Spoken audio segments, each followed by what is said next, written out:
Kita beralih ke Yohana Margareta. Yohana, sepertinya jalur Pantura sudah mulai lancar kembali. Lalu bagaimana dengan jalur alternatif serta pemukiman dan lahan milik warga? Yohana.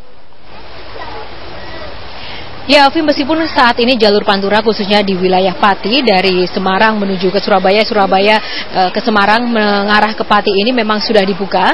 Namun demikian genangan air masih merendam kawasan jalur Pantura ini setinggi 40 sampai dengan 80 cm. Dan pihak aparat kepolisian yang berjaga di wilayah ini hanya mengizinkan kendaraan besar saja seperti truk, bus dan juga kendaraan-kendaraan besar lain untuk melintas. Adapun untuk mobil pribadi dan motor sebenarnya sudah memiliki arah peralihan jalur sendiri, namun masih ada juga kendaraan bermotor maupun juga kendaraan pribadi yang nekat menembus jalur ini. Hal ini, pelarangan ini dikarenakan memang jika ada mobil pribadi dan truk yang menembus wilayah ini dikhawatirkan akan mati mesin dan mogok, karena beberapa hari yang lalu kendaraan pribadi maupun juga motor sempat banyak yang mogok dan menghambat arus lalu lintas di wilayah ini, sehingga ini menjadi salah satu pertimbangan bagi pihak keamanan untuk mengalihkan arus truk, arus kendaraan pribadi dan juga motor ke wilayah selatan.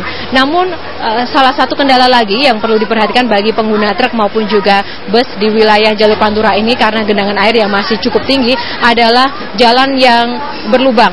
Dan jalan berlubang ini sempat membuat salah satu truk terguling, di mana truk terguling ini terjadi pada Sabtu sore kemarin, dan saat ini pemilik truk dan seluruh personilnya sedang berusaha untuk mengevakuasi truk ini karena sempat mengakibatkan kemacetan yang cukup panjang.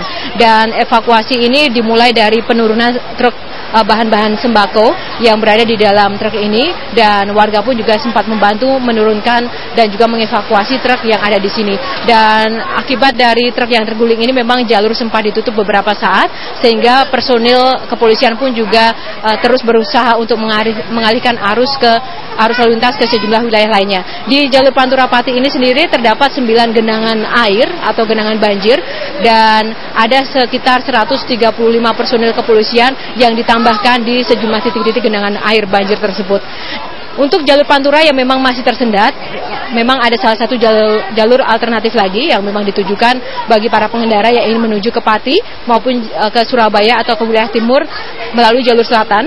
Namun sayangnya hingga saat ini jalur selatan juga masih terendam banjir.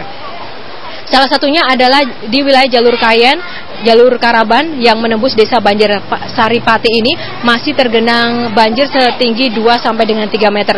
Sehingga memang tidak dapat dibedakan mana jalan maupun mana pemukiman warga, karena ada sebagian besar dari pemukiman warga yang ada di sini sudah terendam banjir sampai ke atap-atapnya. Dan ini sangat berbahaya sekali dan mengakibatkan banyak sekali warga bahkan yang belum dapat dijangkau atau terjangkau, bahkan masih terisolasi, belum dapat dievakuasi karena memang jarak dari pengungsian menuju ke wilayah-wilayah yang terendam air ini memang sangat jauh sekali. Dan salah satu hal yang berbahaya adalah tadi tidak dapat diidentifikasi mana yang memang jalan yang bisa dilampaui oleh kendaraan dan mana yang memang sungai atau genangan, bahkan selokan yang seringkali membuat banyak sekali kendaraan terperosok di wilayah yang Anda saksikan ini. Bahkan ada jembatan pun juga dapat terjangkau karena memang tingginya air dapat menjangkau beberapa atap-atap tiang pohon maupun juga jembatan di wilayah ini, sehingga pihak aparat kepolisian sebelumnya juga sempat menghimbau untuk jalur tengah dan jalur selatan untuk sementara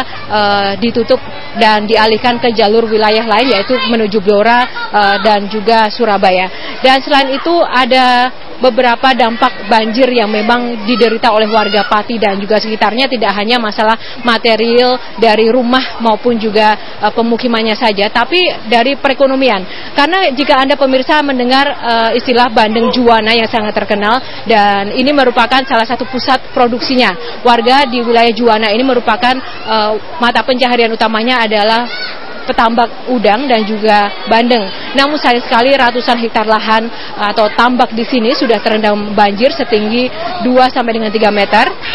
Dan dapat Anda saksikan bahwa seluruh lahan tambak ini sudah terendam banjir, padahal bulan-bulan awal ini merupakan awal bulan untuk panen.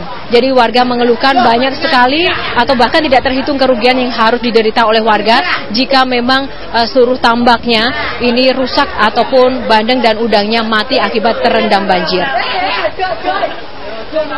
Kalau bandeng ini berapa yang bisa dihasilkan dan menghasilkan berapa rupiah ini Pak setiap tambak kalau kebanjiran kayak gini gimana? Kira-kira kalau dari tambak ukuran 1 hektar, petani bisa menanam bandeng kira-kira menghasilkan 1,5 sampai 2 ton bandeng. Kalau dihitung harga, kira-kira kalau bandeng besar, harga bisa mencapai 15 sampai 20 ribu. Oh gitu.